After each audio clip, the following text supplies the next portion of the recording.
Alex Newhook est la dernière recrue au milieu de vétérans du CH, le Centre hospitalier du Canadien.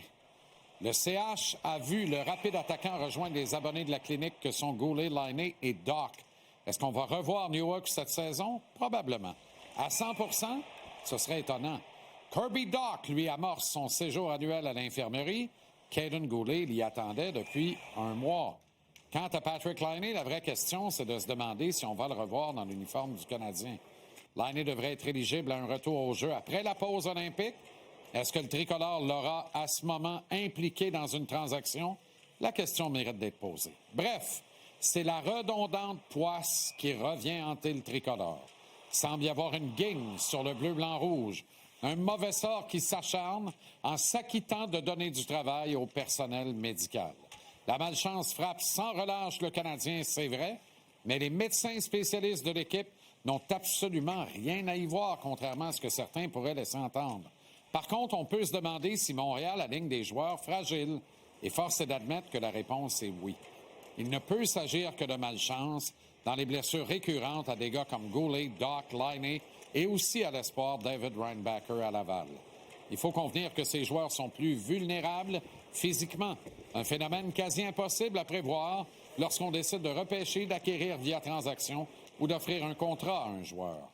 Au constat, Martin Saint-Louis se retrouve malgré lui avec l'épineuse mission de remettre son club sur le sentier de la victoire en jonglant avec un alignement subitement beaucoup moins profond qu'il y a une semaine à peine. Parions que le coach a eu de bonnes conversations avec ses deux alliés de l'étage supérieur, Kent Hughes et Jeff Gorton. Joshua Roy a été rappelé de Laval. Il ne représente certainement pas une solution durable chez une équipe qui ambitionne entrer en série de fin de saison. Est-ce que Roy a la combinaison QI, vitesse et exécution pour trouver son ciel sur un top 9 à Montréal? Jusqu'ici, la réponse est hélas non. D'ailleurs, identité oblige. Pourquoi rappeler Roy s'il doit jouer sporadiquement sur un quatrième trio plutôt que le cadet des Jackai qui représenterait une valeur de robustesse aux côtés de Jared Davidson sur la quatrième unité? Ce dernier a bien fait en peu de minutes d'utilisation samedi soir contre le Boston. On le constate depuis quelques semaines, la Ligue est puissante, elle est équilibrée. La parité force les équipes à trouver leur rythme habituel de janvier en novembre.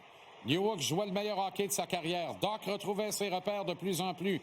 Goulet est essentiel à l'équilibre en défense avec une présence utile sur le top 4 aux côtés d'Hudson. Avec Struble et Jackai dans l'alignement en même temps, la marge d'erreur dans le tiers défensif augmente de beaucoup.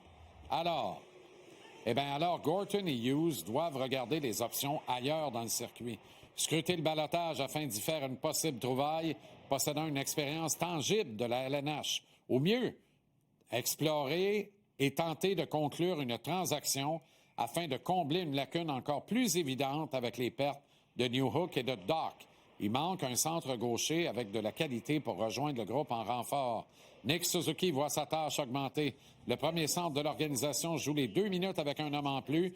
Martin lui demande de se sacrifier avec un homme en moins et il est déjà surtaxé à égalité numérique. Le capitaine ne peut pas tout faire tout seul. Jake Evans est un vétéran dévoué, mais s'il est sur un top 9, t'as l'air d'un club en difficulté.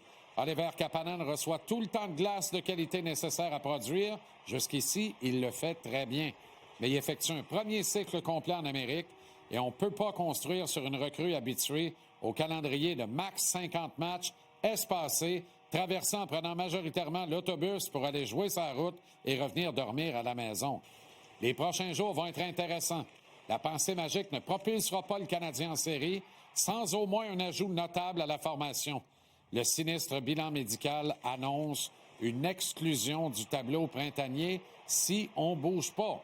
Est-ce que Gorton et Hughes sont prêts à vivre avec un recul cette saison? Si oui, ils vont laisser Martin pédaler dans le bout jusqu'à ce que les blessés reviennent. Sinon, ils vont trouver du renfort afin de maintenir la barque à flot. De toute façon, l'équipe avait besoin d'un vétéran alors que tout le monde était en santé, alors imaginez maintenant. Et dire qu'on a bêtement laissé filer Samuel Blais au ballottage.